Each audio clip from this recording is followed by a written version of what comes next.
कौन ब्रह्मा का पिता है, कौन विष्णु की मां, शंकर का दादा कौन है, हमको दे बता। ये जानने के लिए कृपया सुनिए। जगत गुरु तत्वदर्शी संत रामपाल जी महाराज के अमृत वचन सर्व पवित्र धर्मों के पवित्र शास्त्रों के आधार पर।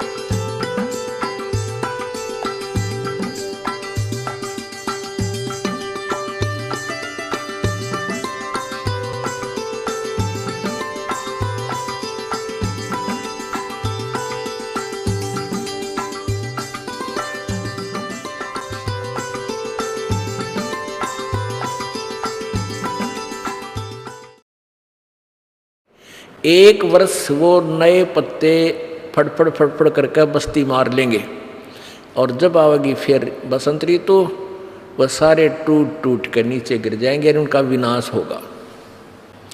इस प्रकार क्या बताना चाहते हैं कि पतझड़ आवत देख कर बन रो मनमाही, ये ऊंची टहनी पात थे ई पीले हो जाए।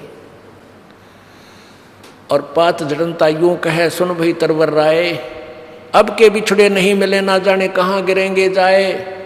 तरवर कहता पात से सुनो पात एक बात, यहाँ की यह रीति है एक आवे एक जात। अब वो तरवर के माध्यम से परमात्मा एक जीव को समझाना चाहते हैं कि कुल के लोग ये कहते हैं भाई ये तो यहाँ पर मृत्यु और जन्म तो सभी के साथ होगा, चिंता मत कर, अपना शरीर छोड़ दे, एक दिन सब ने ही जाना है। तो ऐसे ही परमात्मा बता रहे हैं कि तरवर कह रहा है उस पत्ते को कि यहाँ की तो यही एक परंपरा है, एक आ गया और दूसरा प्रस्थान कर गया। जैसे बूढ़े बुजुर्ग ये हमारे जैसे हो लिए, ये सफ़ेद बाल हो गए, पता लग गया कि तू चलने की तैयारी कर, और उधर से पोते पुत्र पोते हो गए तैयार कि हम संभालेंगे तेरे वाले स्थान में।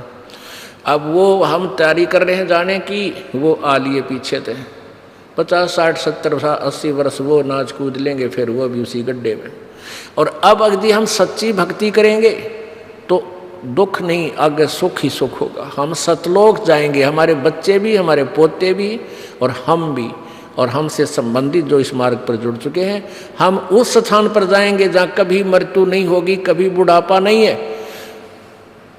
अब ये है हमारा विषय, ये है हमारा यहाँ का ये कोरस, ये हमारा कोरस है यहाँ का कि हम इस कोरस को करके हम सतलोक चले जाएंगे। और ये वो कोर्स है, ये वो ट्रीटमेंट है, ये वो पढ़ाई है जो अपने सिलेबस में लिखी हुई है। अभी तक हमें जितने भी संत गुरु ऋषि महर्षि मिले वो आउट ऑफ सिलेबस पढ़ाया करते थे, इसलिए हम काल के जाल में फंसे रहे, जन्म और मृत्यु के इस चक्कर में फंस गए, इससे बाहर नहीं हो पाए। गीता जी अध्याय नंबर 4 के श्लोक नंबर 5 से 9 तक गीता ज्ञानदाता ब्रह्म 21 ब्रह्मांड का स्वामी, ब्रह्मा विष्णु महेश का पिता, ये श्री कृष्ण में प्रवेश करके गीता जी का ज्ञान बोल रहा है। ये कह रहा है कि अर्जुन तेरे और मेरे बहुत जन्म हो चुके हैं, तू नहीं जानता मैं जानता हूं। और 9वें श्लोक में कहता है कि अर्जुन मेरे जन्म और कर्म दिव्य हैं, अलौकिक हैं। फिर 8वें अध्याय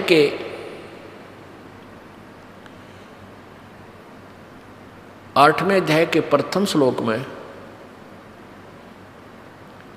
अर्जुन ने पूछा कि परमात्मा आपने जो 7वें अध्याय के 29वें श्लोक में बताया है कि उस तत्परम को जानकर और पूरे अध्यात्म ज्ञान को समझकर वो प्राणी केवल जरा और मरण से छूटने का ही प्रयत्न करता है। तो किम तत्ब्रह्म, वो तत्ब्रह्म कौन है? वो तत्ब्रह्म यानी वह ब्रह्म कौन है जिसको जानने के बाद और सारे अध्यात्म ज्ञान को समझने के पश्चात प्राणी जरा और मरण से छूटने का ही प्रयत्न करता है, नथिंग एल्स। और फिर वो इस संसार की किसी वस्तु की इच्छा नहीं करता। 8वें अध्याय के 3रे श्लोक में गीता ज्ञानदाता ने उत्तर दिया है कि वो परम अक्षर ब्रह्म है। यानी गीता ज्ञानदाता से कोई और सुप्रीम पावर है जो पूर्ण मोक्षदायक है, और वहां जरा और मरण नहीं है। जरा माने बुढ़ापा और मरण माने मृत्यु। सतलोक के अंदर ना वृद्ध अवस्था आती है और ना मृत्यु होती है, सदा युवा शरीर रहता है। और इस जीव के लिए सबसे बड़ा कहर ये बुढ़ापा और मृत्यु।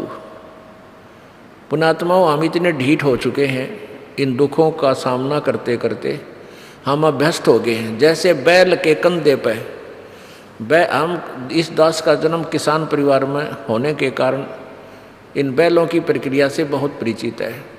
पहली बार किसी बैल के बच्चे पे यानी बछड़े पे जब वो हल जोतने योग्य हो जाता था तो उसके पहली बार उसके ऊपर कोई ऐसे रख देते थे जुआ, तो वो ऐसे निकल जाता था, आगे भागता पीछे भागता।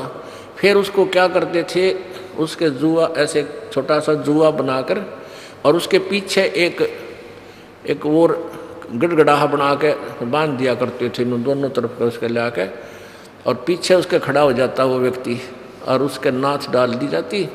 फिर उसको वो भागता अपनी मर्जी से, क्यों उसको वो अच्छा नहीं लग रहा था कंधे पे। फिर उसके पीछे वो बैठ गया, वो ना आदमी गिरे ना वो जुआ उतरे, तो 2 घंटा नाच कूद का वो सेट हो गया। ऐसे हफ्ते 10 दिन 15 दिन उसको सेट करते थे। फिर उसको बैल में या बैलगाड़ी जुए को उसमें हल में या बैलगाड़ी में जोत देते थे। फिर उसके यहाँ एक निशान बन जाता था, ऐसा मोटा खाल अपने आप इतनी मोटी हो जाती थी कि फिर वो अभ्यस्त हो जाता था उस भारी से भारी वजन को ढोने का।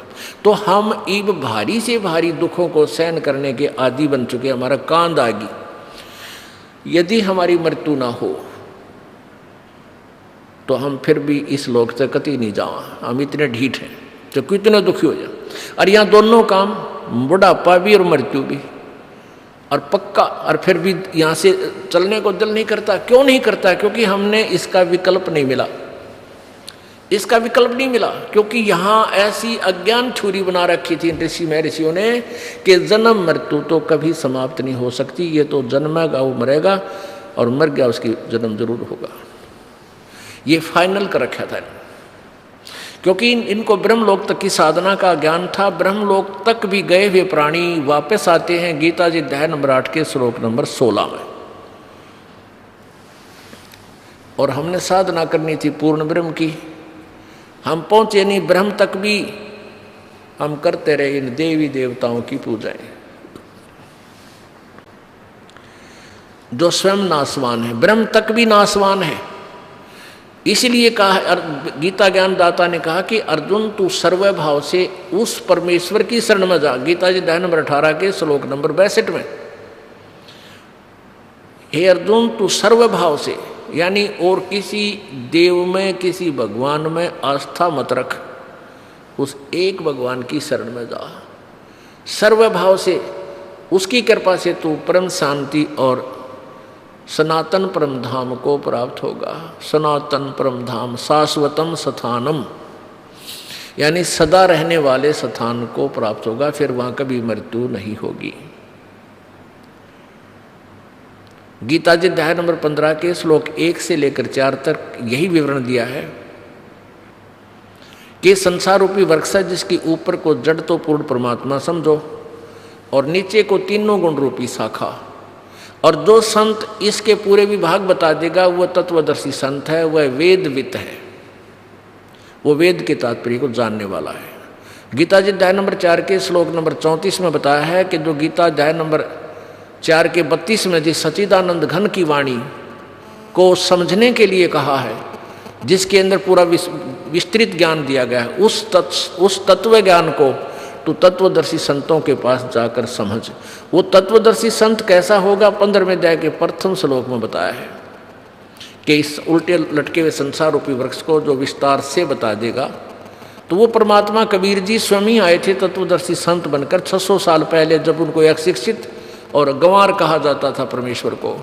उस समय उस महाविद्वान ने ये बताया था, अक्षर पुरुष एक पेड़ है, निरंजन वा की डार और तीनों देवा शाखा है, ये पात रूप संसार। तो वो परमात्मा विद्वान थे, वही तत्वदर्शी संत थे। यजुर्वेद अध्याय नंबर 40 के श्लोक नंबर 10 से लेकर 13 तक इसमें यही प्रमाण दिया है कि कोई तो परमात्मा को जन्म लेने वाला कहता है, कोई न जन्म लेने वाला कहता है, कोई साकार बताता है, कोई निराकार बताता है, और कोई किसी ने एक भाषा का विशेष का अक्षर ज्ञान हो गया उसको विद्वान बोल देते हैं, और जिसको अक्षर ज्ञान नहीं उसको अविद्वान बताते हैं। नहीं, विद्वान और अविद्वान की परिभाषा भी वो तत्वदर्शी संत बताएगा, उनसे पूछो। तो पुण्यात्माओं, अब आपके समय आपके समक्ष ये क्लियर किया जाएगा कि विद्वान कौन है, अविद्वान कौन थे। ये संस्कृत भाषा के जानने वाले पंडित और ब्राह्मण ये अविद्वान थे, और कबीर परमेश्वर जो संस्कृत अक्षर नहीं जानता था वो पूर्व परम विद्वान थे।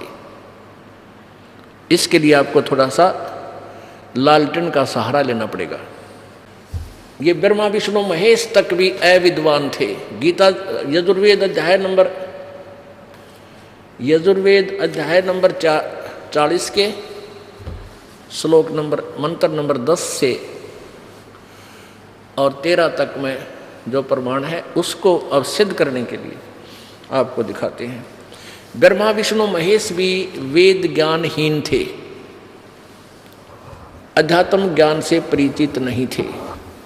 पुण्यात्माओं, आज शिक्षा का एक परम लाभ हमें ये हो रहा है, ये दास आज से 50 साल पहले 60 वर्ष पहले ये शब्द बोल देता तो शायद इस पृथ्वी पर रहता, और आज ये दास 20 वर्ष से ढोल के डंके पर ये कह रहा है, और बकवाद करने वाले दुष्टों ने अपनी दुष्टता भी खूब दिखाकर देख ली, आश्रम भी छीन लिया, मारने की चेष्टा भी कर ली, और हम फिर रीसेट हैं क्योंकि समाज शिक्षित है। शिक्षा का हमने अगर लाभ है तो ये लाभ हुआ कि पूर्ण समाज जो हमसे परिचित हुआ वो समझ गया कि रौला किस बात का है। ये तो ज्ञान और अज्ञान का झगड़ा था। उन अज्ञानियों ने अपने ज्ञान को छुपाने के लिए राजा और प्रजा को भ्रमित करके हमारे पीछे लगा दिया, लेकिन बुद्धिमान जनता ने संयम से काम लिया और इसको समझा, और आज ये फिर से उससे भी अधिक स्पीड से चल रहा है। अब इस ज्ञान को समझकर बुद्धिमान लोग आ रहे हैं, रो रहे हैं कि कहाँ छुपा था ये ज्ञान, हे भगवान जीवन खो दिया। कोई 60 वर्ष का है, कोई 50 वर्ष से ढूंढ रहा था भगवान को, और आज से जब 50 साल पहले दास ये कह देता ब्रह्मा विष्णु महेश विद्वान है तो उड़े पत्थर पड़े मेरे पे। और आज इस दास ने लालटेन के चांदने में अपने को सुरक्षित रख लिया। एक अंधा व्यक्ति अंधेरे में लालटेन जगाकर जगमगाती लालटेन को हाथ में लिए जा रहा था पगडंडी पर कह। आगे से बच्चे आ रहे थे, उछल कूद करते हुए उसने अंधे ने कहा कि बच्चों बेटा ध्यान से आना, मैं अंधा हूँ मुझे दिखाई नहीं देता, बच्चा ध्यान से चलना बेटा। बच्चे निकट आकर पूछने लगे कि बाबा आप सचमुच अंधे हो? हाँ बेटा मुझे कुछ दिखाई नहीं दे रहा। तो बच्चों ने पूछा कि तूने लालटेन किस लिए लिया है जब तुझे दिखाई नहीं देता? अंधे ने कहा कि तुम आंखों वालों के लिए है, कहीं मेरे में टक्कर ना मार दो, बूढ़े की देही तोड़ दो।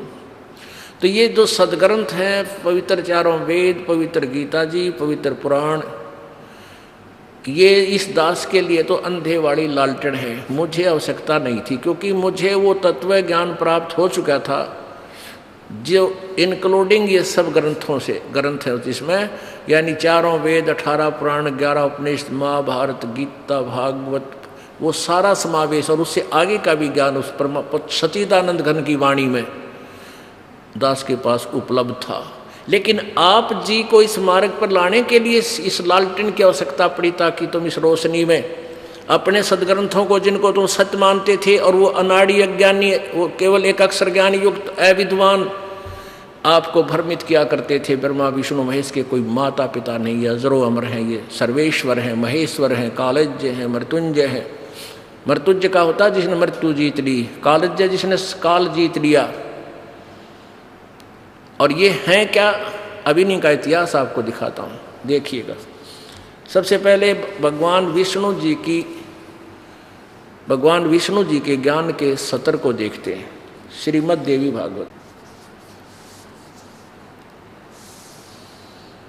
गीता प्रेस गोरखपुर से प्रकाशित है। संस्कृत श्रीमद् देवी भागवत, केवल हिंदी मोटा टाइप। संपादक है हनुमान प्रसाद पोदार, चमनलाल गोस्वामी। और गीता प्रेस गोरखपुर से मुद्रित है और प्रकाशित है। मुद्रक एवं प्रकाशक हैं गीता प्रेस गोरखपुर, गोविंद वन कार्यालय कोलकाता का संस्थान। ये इनके फैक्स फोन नंबर है। इसके 28 पृष्ठ पर आपको दिखाते हैं।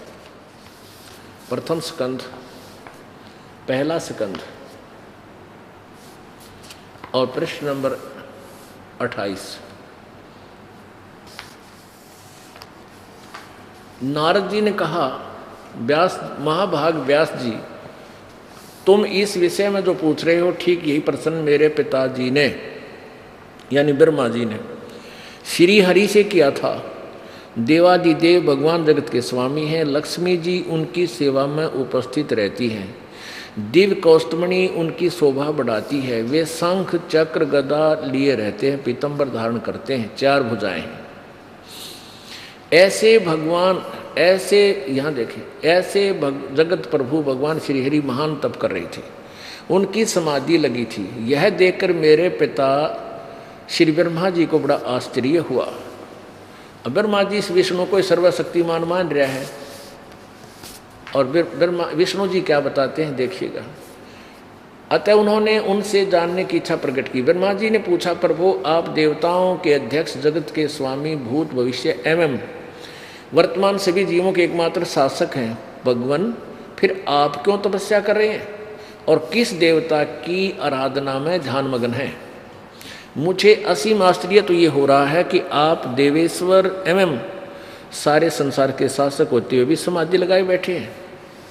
ब्रह्मा जी के विनीत वचन सुनकर, ब्रह्मा जी के विनीत वचन सुनकर भगवान विष्णु यानी भगवान श्री हरि उनसे कहने लगे, ब्रह्मन सावधान होकर सुनो, मैं अपने मन का विचार व्यक्त करता हूँ। देवता, दानव, मानव सब यही जानते हैं कि तुम सृष्टि करते हो, मैं पालन करता हूँ, संकर संहार क्या करते हैं। किंतु फिर भी वेद के पारगामी पुरुष अपनी युक्ति से सिद्ध करते हैं कि रचने, पालने और संहार करने की यह योग्यता जो हमें मिली है इसकी अधिष्ठात्री शक्ति देवी हैं। वे कहते हैं कि संसार की सृष्टि करने के लिए तुम में राजसी शक्ति का संचार हुआ है, यानी ब्रह्मा रजगुण है, और मुझे सात्विक शक्ति मिली है, विष्णु जी सतगुण है, और रुद्र में तामसी शक्ति का आविर्भाव हुआ है, ये शंकर जी तमोगुण है। उस शक्ति के अभाव में तुम इस संसार की सृष्टि नहीं कर सकते, मैं पालन करने में सफल नहीं हो सकता, और रुद्र से संहार कार्य भी होना भी संभव नहीं है। ब्रह्मा जी इस प्रकार हम सभी उस शक्ति के सहारे ही अपने कार्य में सदा सफल होते आए हैं। सुवर्त प्रत्यक्ष और परोक्ष दोनों उदाहरण मैं तुम्हारे सामने रखता हूँ, सुनो। यह निश्चित है कि उस शक्ति के अधीन होकर ही मैं इस शेष नाग की सैया पर सोता और सृष्टि करने के अवसर पर आते ही जाग जाता हूँ। मैं सदा तप करने में लगा रहता हूँ, उस शक्ति के शासन से कभी मुक्त नहीं रह सकता। कभी अवसर मिला तो लक्ष्मी के साथ सुखपूर्वक समय बिताने का सौभाग्य प्राप्त होता है। मैं कभी तो दानों के साथ युद्ध करता रहता हूँ। अखिल जगत को भय पहुँचाने वाले दैत्यों के विकराल शरीरों को शांत करना मेरा परम कर्तव्य हो जाता है। और यहाँ तोड़ पाड़ दिया, मुझे सब प्रकार से, ये 29 पृष्ठ पे, 29 पृष्ठ पे, मुझे सब प्रकार से शक्ति यानी दुर्गा के अधीन होकर रहना पड़ता है। उन्हीं भगवती शक्ति का यानी दुर्गा का, शेरावाली का मैं निरंतर ध्यान किया करता हूँ। ब्रह्मा जी, मेरी जानकारी में इन भगवती शक्ति से बढ़कर दूसरे कोई देवता नहीं।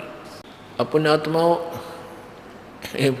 नारद जी, व्यास जी, ब्रह्मा जी और विष्णु जी, इनके ज्ञान के सतर से आप परिचित हो गए कि विष्णु, नारद जी तो व्यास को बता रहे हैं और कहाँ से सुना? ब्रह्मा जी से और विष्णु जी की वार्ता।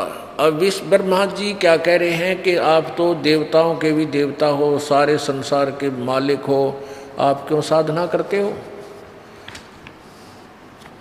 और दूसरा ये हो गया कि रजगुण ब्रह्मा है, सद्गुण विष्णु, तमगुण शिव जी। और तीसरा इससे ये स्पष्ट हुआ, विष्णु जी कह रहे हैं कि मेरे विचार में, मेरी जानकारी में, मैं जितना अध्यात्म ज्ञान से परिचित हूँ, तो दुर्गा से ऊपर कोई देवता नहीं है। यानी मैं सबसे बड़ा भगवान दुर्गा को मानकर इष्ट रूप में उसका ध्यान लगा रहा हूँ। अब दुर्गा क्या बताती है? अब दुर्गा वचन सुनो, दुर्गा के बोल 562 पृष्ठ पे, 562 पृष्ठ पे दुर्गा हिमालय राजा को ब्रह्म के विषय में बता रही है। ये है 7वां स्कंध, 7वां स्कंध और 562 पृष्ठ। ये संक्षिप्त देवी भागवत। यहाँ नीचे आइएगा। देवी के द्वारा हिमालय को ज्ञानोपदेश, ब्रह्म स्वरूप का वर्णन। श्री देवी जी कहने लगी, पर्वतराज, इस प्रकार ये तो पहले अपने विषय बताया, फिर वास्तविकता ये बता रही है कि उस ब्रह्म का क्या स्वरूप है, यह बतलाया जाता है। जो प्रकाश स्वरूप सबके अत्यंत समीप में स्थित, हृदय रूप गुहा में स्थित होने के कारण गुहाचर नाम से प्रसिद्ध और महान पद अर्थात परम प्राप्य है, वह समस्त प्रजा के ज्ञान से परे है, अर्थात किसी की बुद्धि में आने वाला नहीं है। यह तुम जानो। जो परम प्रकाश रूप है, जो सूक्ष्म से भी अत्यंत सूक्ष्म है, जिसमें संपूर्ण लोक और उन लोकों में निवास करने वाले प्राणी स्थित हैं, वही ये अक्षर ब्रह्म है।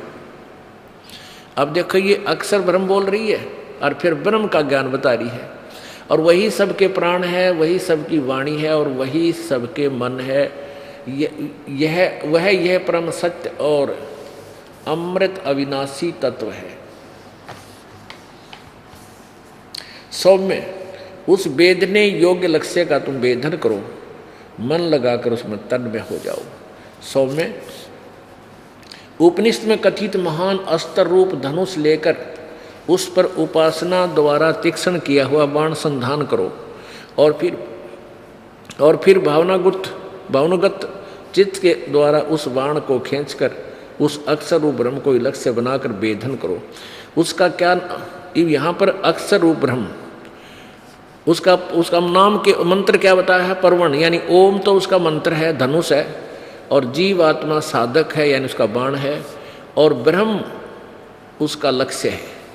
ओम का, जीव आत्मा ओम का जाप करे, ब्रह्म को अपना आराध्य इष्ट मान करे, उस एकमात्र परमात्मा को ही जाने। दुर्गा कह रही है उस एकमात्र परमात्मा को ही जाने यानी ब्रह्म को, और दूसरी सब बातों को छोड़ दे, यानी किसी अन्य देव की पूजा ना करे, ना दुर्गा की, ना देवताओं की, किसी की नहीं। यही अमृत रूप परमात्मा के पास पहुंचाने वाला पुल है। संसार समुद्र से पार होकर अमृत स्वरूप परमात्मा को प्राप्त कराने का यही सुलभ साधन है। जिस प्रकार रथ के पहिए से अंतर्यामी रूप से वर्तमान है, उस आत्मा का ओम के जप के साथ ध्यान करो। ओह, इससे अज्ञान में अंधकार से सर्वथा परे और संसार समुद्र से पार जो ब्रह्म है उसको पा जाओगे, तुम्हारा कल्याण हो और कहाँ उसकी सतिथि क्या बताई है 563 पर, कि वह यह सबका आत्मा ब्रह्म, सबका आत्मा ब्रह्म, ब्रह्मलोक रूप दिव्य आकाश में सतीत है। ले भाई, दुर्गा जी ने क्लियर कर दिया कि और सब पूजा छोड़ दो, मेरी भी छोड़ दो, केवल एक ब्रह्म पूजा करो, उसका ओम नाम है, उससे जाप करो। और वो कहाँ रहता है? ब्रह्मलोक में, ब्रह्मलोक में रहता है वो, वहां चले जाओ।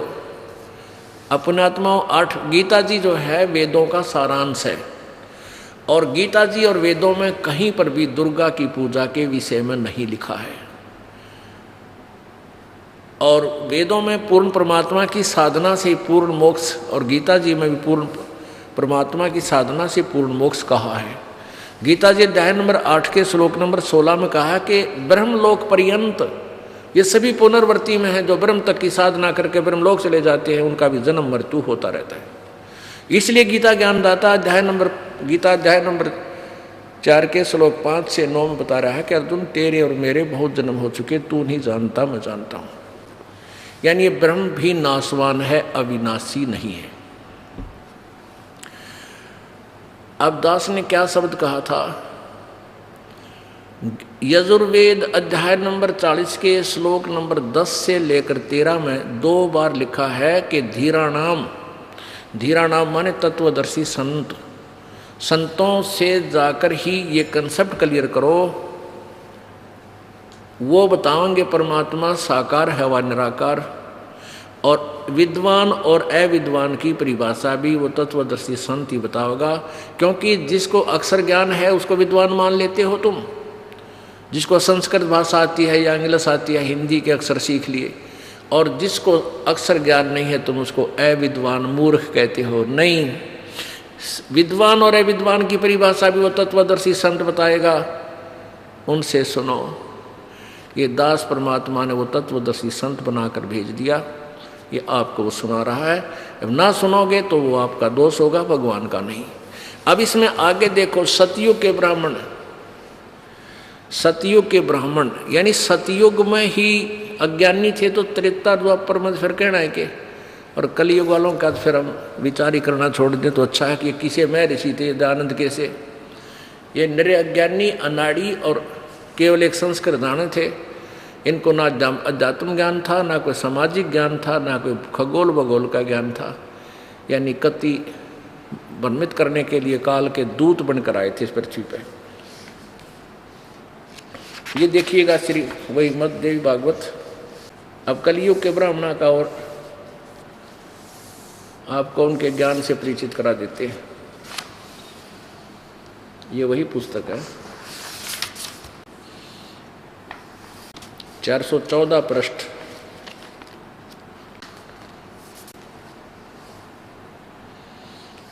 संक्षिप्त देवी भागवत 6ठा स्कंध। जन्मे जय ने पूछा, महाभाग किस युग में कैसा धर्म का स्वरूप है, इस संपूर्ण विषय को विशेष रूप से बताने की कृपा कीजिए। व्यास जी बोले, राजन यह निश्चय है कि सतयुग में ब्राह्मण वेद के पूर्ण विद्वान थे। अब वेद व्यास जी भी अंदर ही आ जाएगा ज्ञान के, किसा ज्ञान था इसने। और उनके द्वारा निरंतर भगवती जगदम्बा की आराधना होती थी। भगवती का दर्शन करने के लिए उनका मन सदा ललायित रहता था। अब आ गया सतयुग के ब्राह्मणों का है ये विषय कि वो दुर्गा की पूजा करते थे और किसी की पूजा नहीं करते थे, और वेद के विद्वान थे। अब सतयुग के ब्राह्मणा का ये हाल था कि वो दुर्गा तो ऊपर किसी ने मानते नहीं थे, तो इससे से देखो उनकी ब्रह्म तक भी बुद्धि ना जग गई थी, ब्रह्म तक भी वो साधना नहीं करते थे। दुर्गा यानी माया की पूजा में लगे हुए थे, उससे सिद्धियां आ जाती हैं। ये एक दो मंत्र हैं, जैसे हम आपको 5 मंत्र देते हैं, इन्हीं में से किसी को 1 दे देते थे, वो किसी में 2 दे देते, और उसी की साधना में कई वर्ष लगे रहते थे, उससे सिद्धियां आ जाती थी। और फिर वो पंसारी, हल्दी की गांठ से पंसारी बन जाते थे सिद्धियां प्राप्त करके। एक गौतम ऋषि था, एक समय इस देवी पुराण में ये प्रमाण आता है राजा परीक्षित ने एक ऋषि के गले में सर्प डाल दिया। उस ऋषि के लड़के ने, वो समाधिस्थ था ऋषि, तो उसके लड़के ने जब देखा कि तेरे पिता की बेइज्जती कर दी, मरा हुआ सर्प डाल दिया, उसने उसको श्राप दे दिया कि तुझे तक्षक सर्प डसेगा, 7वें दिन तेरी मौत हो जाएगी। अब उधर से वो 7वें दिन तक्षक ने डसना था, उधर से गौतम ऋषि को पता चला, उसने पता चला कि मेरे पास सर्प का विष उतारने की सिद्धि है, मंत्र मैंने सिद्ध कर रखा है और मैं राजा को जीवित कर दूंगा तक्षक डसने के बाद, और राजा मुझे खूब धन देगा। इस उद्देश्य से उसने सारा जीवन यह सिद्धि की। वो चला जा रहा था, उधर से तक्षक, उस सर्प को पता चला। वो तक्षक सर्प मनुष्य रूप धारण करके गौतम ऋषि के सामने खड़ा हो गया और कहने लगा, महापुरुष कहाँ जा रहे हो? गौतम ऋषि ने बताया कि मैं ऐसे ऐसे एक तक्षक सर्प है, वो राजा परीक्षित को डसेगा और मेरे पास ऐसा मंत्र है, मैंने सारे जीवन में यह कमाई की है कि मैं उसको तुरंत जीवित कर दूंगा और राजा मुझे बहुत धन देगा। ये नो पूजा करते माया। अब तक्षक सर्प ने सोचा भी तेरी तो बात बिगड़ेगी, तेरे डसे हुए को अगर ये जीवित कर देगा तेरी प्रभुता खत्म हो जाएगी। तो तक्षक सर्प कहने लगा कि मैं तक्षक हूं और यदि तेरे पास ऐसी करामात है तो मुझे दिखा, मैं इस पेड़ को डंक मारता हूं। अब मनुष्य रूप से एकदम सर्प रूप में आके, और उसने एक बहुत बड़े पेड़ को, भारा पेड़ था, उस पीपल के पेड़ को ऐसे डंक मार दिया। उसके विष से एकदम वो पूरा वृक्ष जल गया, कति पत्तों सहित नष्ट हो गया। तब तक्षक ने कहा कि अब तू इसको हरा कर दे। तो उस गौतम ऋषि ने वो अपने मंत्र से वो हरा कर दिया। अब तक्षक ने जान लिया भाई तो काम बिगाड़ेगा तेरा। तो तक्षक कहने लगा कि आप ऐसा ना करो, यदि मैं डसूंगा और मेरे डसने से वो नहीं मरेगा तो वो ऋषि बालक मुझे भी श्राप दे देगा, मुझे डर लगता है। तो गौतम ऋषि से कहा उस तक्षक ने, तुझे जो जितने हीरे पन्ने जवाहरात जितना धन चाहिए मैं दे दूंगा, तू वापस चला जा। तो कहते हैं गौतम ऋषि ने फिर ध्यान लगाया, ध्यान से देखा कि राजा परीक्षित की शेष आयु नहीं है, वो उस दिन उसने मरना ही है, उससे तक्षक से ही मरेगा। तो उसने देख लिया और ये सोच लिया कि अब मैं उसको जीवित नहीं कर सकता। अपने मन में सोच लिया कि उसकी सांस नहीं है, श्वास शेष नहीं है, तो मैं उसको जीवित नहीं कर सकता। तब उसने कहा ठीक है तक्षक, मुझे दे तू धन, मैं वापस चला जाता हूँ। तो तक्षक ने उसको ला करके बहुत ज़्यादा धन, सोना चांदी, हीरे पन्ने मोती बांध दी गठड़ी, और वो पंडित जी गला दिए टट्टू की तरह उल्टाया गया। सारा जीवन में ये माया की साधना ये न्यो करा करते। अब वो देखो सारे जीवन में उसने अपना ये मंत्र क्रिया साधन, लोगों ने तो देखा बड़े साधना कर रहा है, तपस्या हट कर दी, कमाल कर दिया, और डोवे डले वो चावे माया। हाय हाय कहते हैं डंब करें डोंगर चढ़ाए अंतर जीनी झूल, और जग जाने बंदगी करें बोवे सूल बबूल।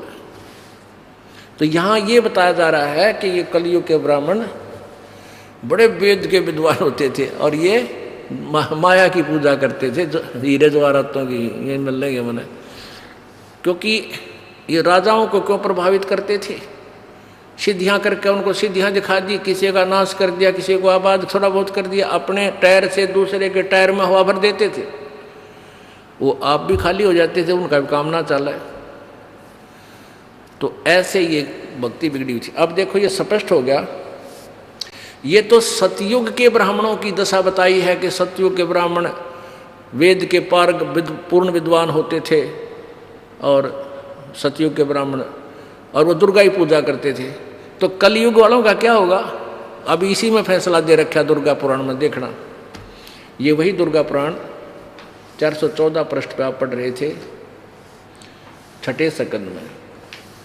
ये आपने ये पढ़ा है कि राजन ये निश्चय है कि सतयुग में ब्राह्मण वेद के पूर्ण विद्वान थे, उनके द्वारा निरंतर भगवती जगदम्बा की आराधना होती थी। भगवती का दर्शन करने के लिए उनका मन सदा ललायित रहता। ये तो सतयुग के ब्राह्मणों के ज्ञान का सतर वेद के विद्वान बतावें। और वेद में की तो दुर्गा की पूजा नहीं, दुर्गा के उसकी पूजा करो ब्रह्म की, और ब्रह्म करे उस कहे उस पूर्ण ब्रह्म की पूजा करो तत्वदर्शी संत की खोज करके। तो कलियुग के ब्राह्मण किसे होंगे? ये इस समय लिख रखा है, देखो ये यहाँ लिख रखा है। धर्म की यह स्थिति त्रेता में रही, परंतु कुछ ह्रास हो गया। सतयुग की जो स्थिति थी वह द्वापर में विशेष रूप से कम होगी। उन प्राचीन युगों में जो राक्षस समझे जाते थे वह कलयुग में ब्राह्मण माने जाते हैं, क्योंकि अब के ब्राह्मण प्राय पाखंड करने में तत्पर रहते हैं, दूसरों को ठगना, झूठ बोलना और वैदिक धर्म कर्म से अलग रहना कलयुगी ब्राह्मणों का स्वाभाविक गुण बन गया है। ये दास कह दे तो लड़ाई हो जाती। ये तो वो सदग्रंथ बता रहे हैं जिनको हम मानते हैं। ये तो आपको दिखाई लालटेन है, क्योंकि इससे अब आप जो भी भगवान पुण्यात्मा इस सदग्रंथ को आंखों देख लेगा। मेरे दिखाए से पेटा ना भरा, क्योंकि इतना अंधेरा हो रहा है। फिर घर जाके देखेगा प्रश्न नोट करके अपने आड़ी में, जब पेटा भरा इसका को हो सचमुच ये दवाई महाराज जी तो सच्ची है बताओ है, गलत तो कोई नहीं। फिर सोचना शुरू करता है वो। ईब कित कुआं पड़े भाई, कुछ दिन न्यूट्रल हो जाता है, बिल्कुल सुन्न हो जाता है। अब क्या करें?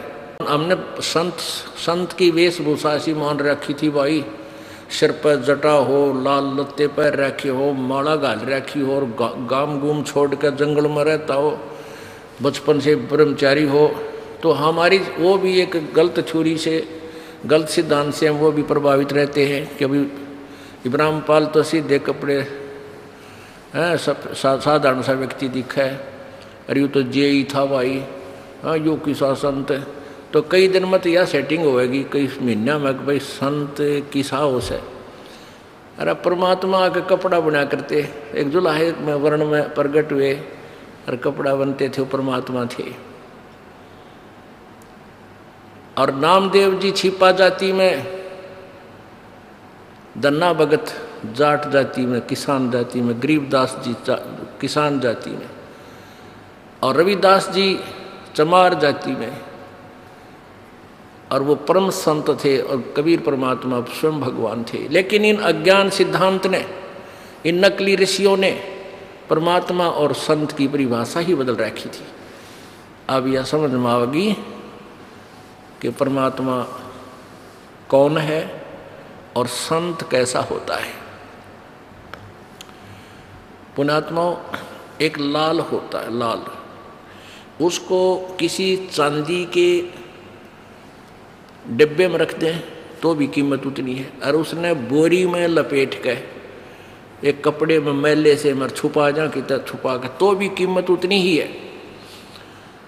तो जिसके पास भक्ति है वो कपड़े और किसी वर्ण में, किसी प्रकार के, चाहे वो उच्च जाति में है जैसे हमने ये सीमाएं बना रखी हैं, और चाहे वो नीच जाति में, लाल तो लाल ही है। अपने आत्मा हमने परमात्मा के इस विधान को समझना है। परमेश्वर कबीर जी को ये अशिक्षित अनाड़ी कहा करते थे, गंवार कहा करते थे। परमात्मा क्या कहते थे? निरंजन धन तेरा दरबार, निरंजन धन तेरा दरबार, जहाँ पर तनिक न न्याय विचार। भाई वैसा उड़े मुल मुल खासा, गल मोतियों के आरे, वैसा उड़े मुल मुल खासा, गल मोतियों के आर। पति भरता को मिले न खादी, वो सूखा निरस आहार, निरंजन धन तेरा दरबार, निरंजन धन तेरा दरबार, जहाँ पर तनिक न न्याय विचार। भाई पाखंडी की पूजा जग में, संत को कहें लबाड़े। परमात्मा कहें मुझे तो लबाड़ कहें, मुँह माहुआ बोल रहा है। अरे इन पाखंडिया ने तुम संत मान रहे हो, ऋषि में ऋषि मानते हो। भाई पाखंडी की पूजा जग में संत को कहें लबाड़े, इन अज्ञानी को परम विवेकी, ज्ञानी को मूड गवार निरंजन, धन तेरा दरबार निरंजन, धन तेरा दरबार जहाँ पर तनिक न न्याय विचार। कह कबीर सुनो भाई साधो, यहाँ सब उल्टा व्यवहार। कह कबीर सुनो भाई साधो, यहाँ सब उल्टा व्यवहार। ये सच्चों को तो झूठा बतावें, इन्हें झूठों का एतबार निरंजन, धन तेरा दरबार निरंजन, धन तेरा दरबार जहाँ पर तनिक न न्याय विचार। कह कबीर सुनो भाई साधो, यहाँ सब उल्टा व्यवहार। कह कबीर सुनो भाई साधो, सब उल्टा व्यवहार। ये सच्चों को तो झूठा बतावें, इन झूठों का एतबार निरंजन, धन तेरा दरबार निरंजन, धन तेरा दरबार जहाँ पर तनिक न न्याय विचार। अब परमात्मा कहते इन झूठा न तो विद्वान बतावें, मैं ऋषि कहूँ जिन कह का बिना वेरा ना वेदों का ज्ञान। और परमात्मा स्वयं आए थे वो तत्वदर्शी संत बनकर, उनको ये अविद्वान अशिक्षित इस दयानंदमय ऋषि ने परमेश्वर के बारे में यही व्याख्या की हुई है 11वें समलास में कि कबीर तो अशिक्षित था, ये ऐसे ही कहीं पड़ा मिला था फूला के टोकने में एक जुलाहा दंपत्ति उठा लाए, कई ब्राह्मणों के पास पढ़ने को गया, उन्होंने उसको शूद्र जानकर पढ़ाने से संस्कृत सिखाने से मना कर दिया। फिर ऊट पटांग बना के गाता था है, लोगों को कुछ मूर्ख लोग उसके जाल में फंस गए। बता भाई, लाल से परिचित होता ये व्यक्ति तो ये भाषा नहीं बोलता भगवान के विषय में, जबकि वेद गवाही देते हैं कि वो परमात्मा एक शिशु रूप धारण करके प्रकट होता है और उसकी परवरिश कुंवारी गायों से होती है। जब वो परमात्मा प्रकट होता है शिशु रूप में, ऋग्वेद मंडल नंबर 9 सूक्त नंबर 1 मंत्र नंबर 9 में, फिर ऋग्वेद मंडल नंबर 9 के सूक्त नंबर 96 में और मंत्र नंबर 16 से 20 तक क्लियर कंसेप्ट किया है कि वो वेद ज्ञान दाता ब्रह्म बोल रहा है कि हे भगवान, आप हमें अपने वास्तविक नाम से परिचित कराइए, आपका असली नाम क्या है। तो 17वें मंत्र में कहा है वो परमात्मा कबीर नाम से प्रकट होता है। वो परमात्मा कबीर है और वो अपनी कबीर वाणी को ऊंचे, जब वो बड़ा हो जाता है, ऊंचे स्वर में आवाज लगा लगा कर बोल बोल कर कविताओं के माध्यम से, लोकोक्तियों के माध्यम से, शब्दों के माध्यम से सुनाता है। और जिस कारण से वो एक कवियों में भी एक प्रसिद्ध कवि भी होता है, प्रसिद्ध कवि की भी उपाधि प्राप्त करता है, लेकिन वो परमात्मा ही होता है। अब इन कवि जैसे ये कवि और भी थे, जैसे आप बच्चे हम पढ़ते थे स्कूलों में, विद्यालय में, तो उस समय हमें कवियों के कुछ दोहे आते थे जिसमें तुलसीदास जी के, कबीर परमेश्वर जी के, रहमन जी के और भी एक दो और थे।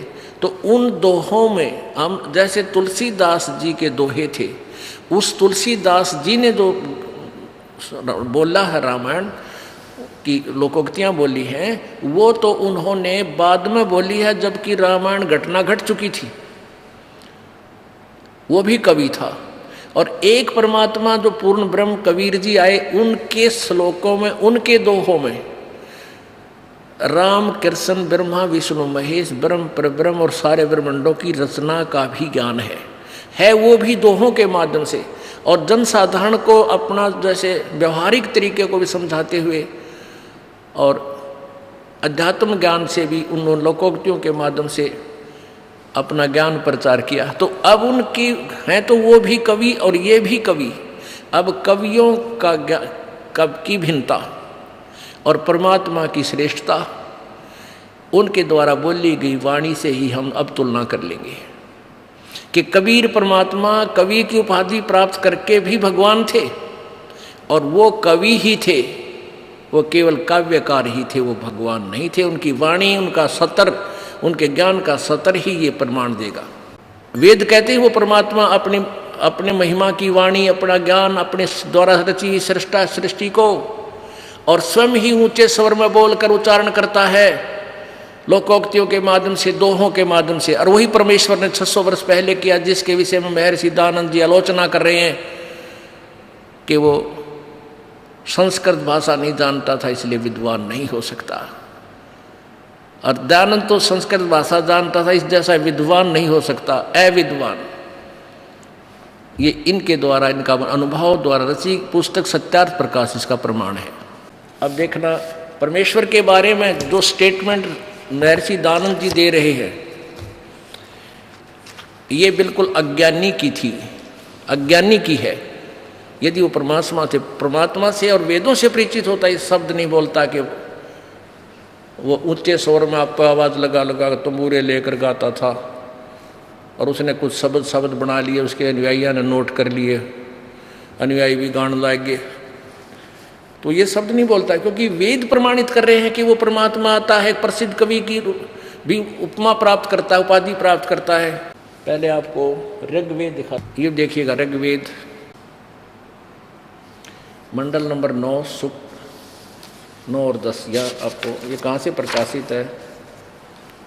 प्रकाशक हैं सार्वदेशिक आर्य प्रतिनिधि सभा, महर्षि दयानंद भवन, रामलीला मैदान, नई दिल्ली। भाष्य आर्य भाषा भाष्य महर्षि दयानंद सरस्वती कृत।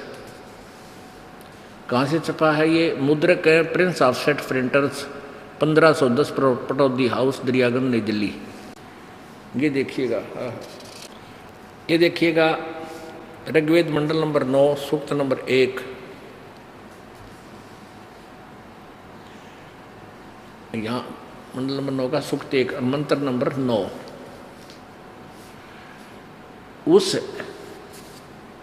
सोम स्वभाव वाले श्रद्धालु को, संस्कृत देखो साथ में, शिशुम, ये सोमम,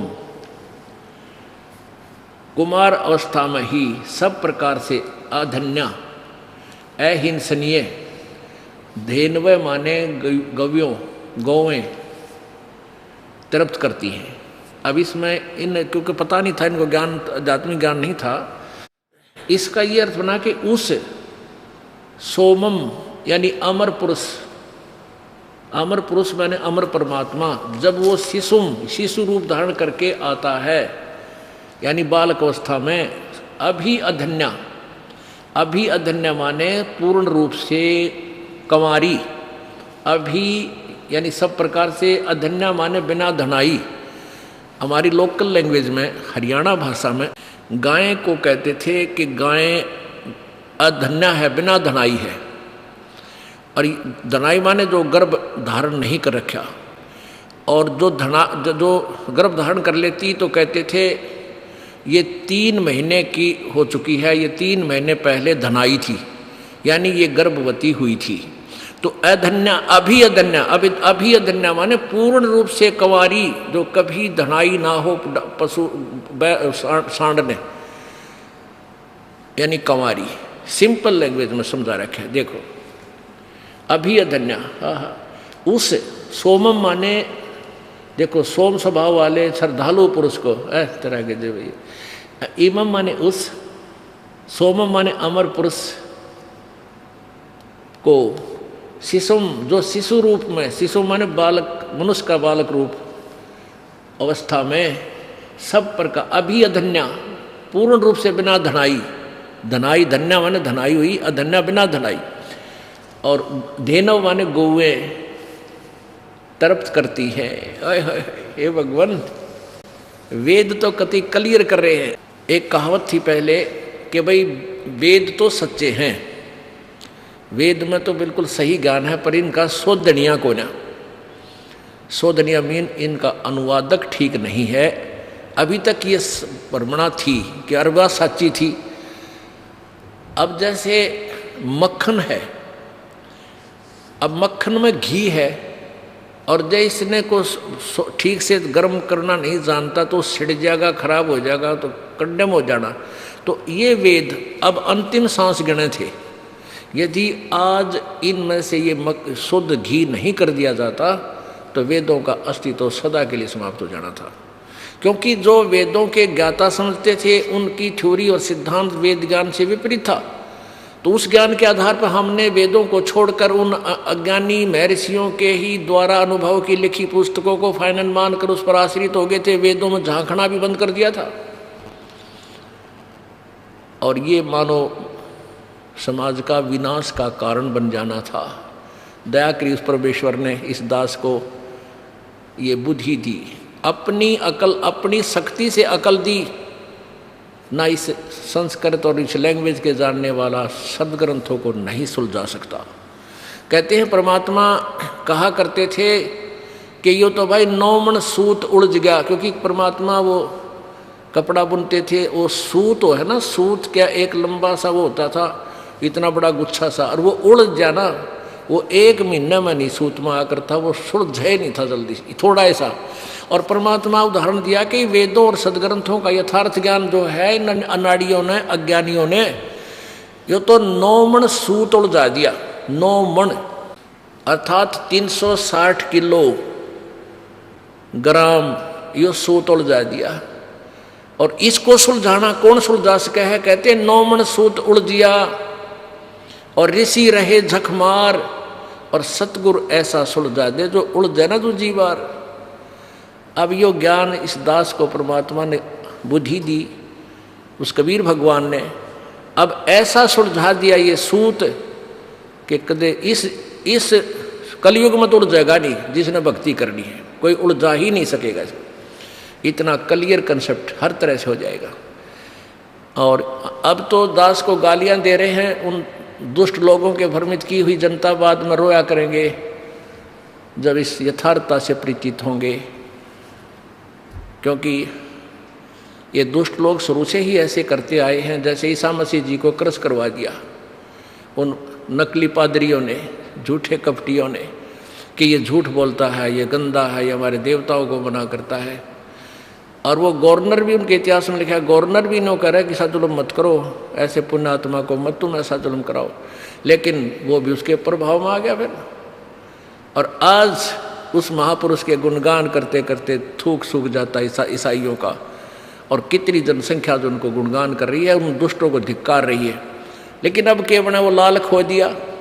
लेकिन अब हमें ये सुअवसर मिल गया, हमारा एक सौभाग्य है कि हम आज शिक्षित हो गए और इन झूठे कपटी आचार्यों की बातों में आए नहीं। और मालिक का सहारा जब साथ है तो ये परमात्मा ने ये इस युग में पूरे विश्व तक पहुंचाना है, ये उनका वचन है। तो इस वचन को, मालिक के आदेश को जीव कैसे रोक सकता है? ये तो उसकी भूल है। तूफान को रोकने का प्रयत्न करना इस ज्ञान को रोकना मात्र है। अब देखो ये क्लियर हो गया। अब ऋग्वेद मंडल नंबर 9 सूक्त नंबर 96 का मंत्र नंबर 16, मंडल नंबर 9 सूक्त नंबर 96 और इसका मंत्र नंबर 16, इन्हीं के अनुवाद से, हे परमात्मन, गुह्यम माने सर्वोपरि रहस्य, चारु माने श्रेष्ठ। इन्होंने नाम का अर्थ नाम नहीं किया। इन्होंने नाम का यहां लिखना था, हे परमात्मन, सर्वोपरि रहस्य श्रेष्ठ नाम, जो आपका नाम है। तुम्हारी संज्ञा नहीं लिखना था, नाम ही लिखना था, जो आपका वास्तविक नाम है, आप उसका ज्ञान कराएं। बस इतना ही काफी है। आप उपासक लोगों से सत्वमान हैं। अब सब आयुध है, अपने शक्ति रूपी यानी तत्व ज्ञान रूपी हथियार के साथ युक्त हैं, शस्त्र से युक्त हैं। अब जैसे गीता जी अध्याय नंबर 15 के श्लोक नंबर 1 से 4 में ये वर्णन बताया है कि उल्टा लटका संसार रूपी वृक्ष है, और जो इसको सभी पार्ट्स को पत्तों सहित जो भिन्न भिन्न बताएगा स वेदवित, वह तत्वदर्शी संत होगा। और उसमें क्या बताया है कि फिर जब तत्व ज्ञान तेरी समझ में आ जावे, 15 में जाएंगे 3रे श्लोक में, जब तुझे ये तत्व ज्ञान परिचित हो जावे तत्व ज्ञान तत्वदर्शी संत से, उसके बाद